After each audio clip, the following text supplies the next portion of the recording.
네, 안녕하세요. 세천육가의 김선호 대표입니다. 오늘은 오랜만에 제가 직접 현장에 나와서 차량을 정비를 하면서 같이 돕고 있습니다. 참고로 이게 지금 현재 작업장이라서 다소 소음이 들어갈 수 있는 거에 대해서 양해를 좀 부탁을 드릴게요. 오늘 입고돼서 소개해드릴 차량은 이제 BMW 520D 시리즈고요. G30 바디예요. 차량 같은 경우는 PM 센서 관련된 경보등이 들어와서 입고를 하게 됐고요.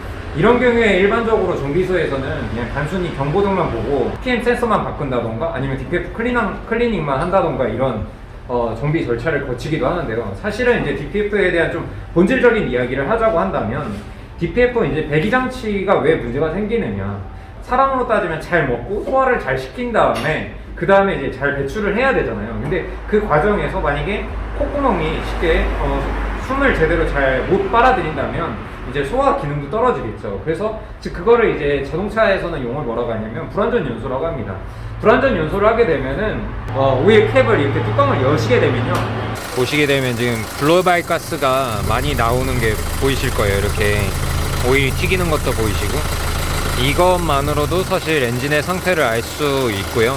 지금 여기 보시면 거의 하얀데 한번 튀는지 한번 볼게요.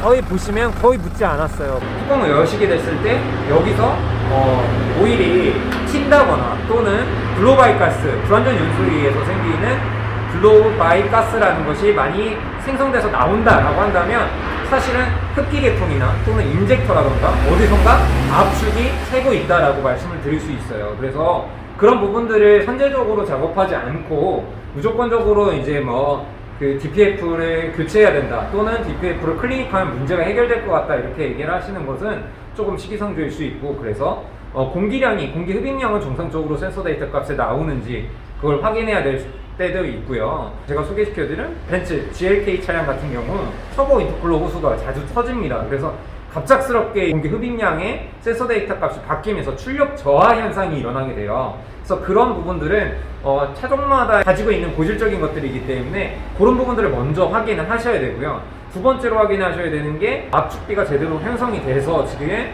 압축 압력이 제대로 올라오고 있는지, 그래서 불완전 연소는 없는지, 그리고 흡기 계통에는 문제가 없는지, 그리고 인젝터는 분사량이 적당하게 일어나고 있는지 등을 확인을 하시는 게 무조건 중요하다라고 말씀을 드릴 수 있습니다. 그 다음에 마지막에 봐야 하는 게 사실은 배기장치고, PM 센서만 단순히 이제 교환한다고 해서 문제가 해결되는 거는 아니다라고 말씀드릴 수 있습니다.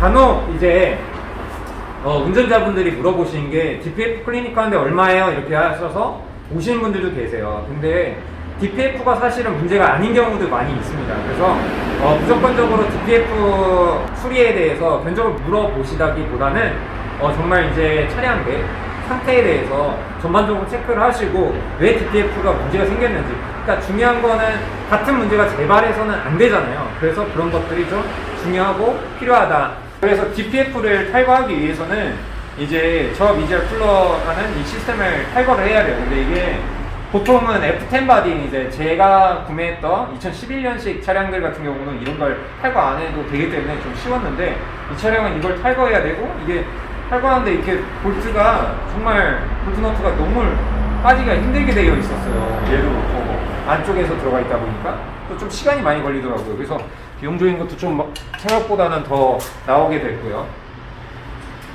그리고 보시면 그 매연 저감 장치라고 불리는 이 DPF가 결국 이 장치를 말합니다.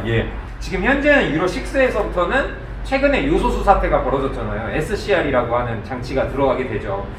거의 비슷한 역할을 하는 거고요. 그냥 이제 보시다시피 이제 얘네는 이제 배기로 나가는 넋이라는 물질을 최대한 줄여주기 위해서 장치가 달려 있는 거고, 그뿐만 아니라 이 안에서 이제 얘가 이제 그 전단 온도가 일정한 기준치에 부합해서 올라가게 되면, 전단 온도라고 하면은 배기가스 온도가 일정하게 올라가게 되면은 그게 유지됐을 때, 즉 이 안에 DPF 단체라는 것이 달려 있는데요. 이게 빨갛게 달라오면서 거기에 붙어 있던 더스트들이 이제 태워지게 됩니다. 태워지고 이제 날아가게 해버리는 거죠. 그러면서 매연을 최대한 공기 중에 나가지 않게 하는 장치를 말을 하는데, 그러면 얘 왜 먼지가 많이 붙고 그리고 재생이 안 된다, 즉 이게 아까 말한 어떤 전단 온도 이상의 기준치 이상의 온도가 오르지 않으면 이 DPF가 막히게 된다라고 얘기를 하는 거예요. 그래서 여기에 붙어있던 센서도 손상이 되게 되고, 그리고 DPF도 이 안에 보시면요, 체크무늬처럼 이제 그 벌집 같은 게 있잖아요.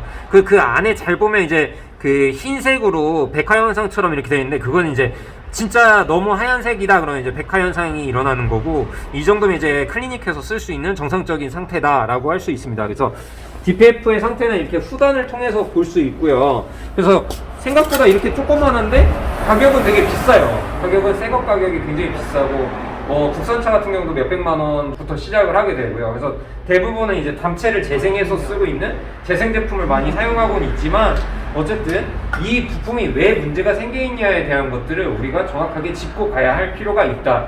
그래서 만약에 고객님들이, 제가 아마 첫 차나 중고차를 사실 때 제가 꼭 항상 물어보는 게 있어요. 고객님, 만약에 시내 주행만 많이 하실 거면 디젤 차를 사지 마시라고 말씀을 드려요. 근데 왜? DPF가 재생하는 조건을 충족시키지 못하기 때문인 거예요. 시내 주행만 하시는 분들은 대부분 DPF에 문제가 생기게 됩니다.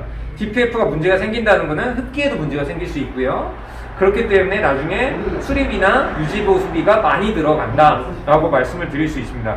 그래서 가급적이면은 이제 예를 들어 단거리 시내 주행만 많이 하신다 그러면은 가솔린 차량을 사서 운행하시는 게 좋고, 그렇지 않고 좀 장거리를 많이 뛰신다 이러면은 이제 전단 온도를 충분히 올릴 수 있고, 오일도 좀 자주 갈아주게 되다 보니까 그런 경우에는 무리 없이 디젤 차량을 운행하시는 데는 도움이 된다라고 말씀드릴 수 있어요. 결론적으로 어떻게 하면 DPF라던가 흡기라던가 아니면 불완전 연소 같은 것들이 안 생길 수 있나요? 라고 물어볼 수 있는데요.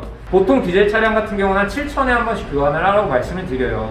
또는 1년에 한 번 이렇게 교환을 하시면은 사실 엔진에 카본이 절사하게 되니까 피스톤 왕복 운동이 정상적으로 이루어지게 되고 불완전 연소가 일어나는 것을 막을 수 있다.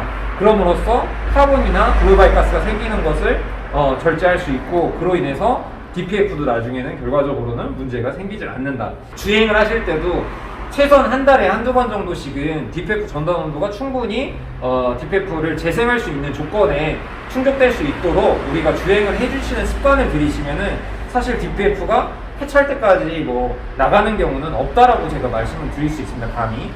그렇기 때문에 이런 두 가지 정도만 우선은 가볍게 지켜주시고요. 뭐 나머지는 이제 또 다음에 또 기회가 되면은 좀 더 설명을 드릴 수 있도록 하겠습니다.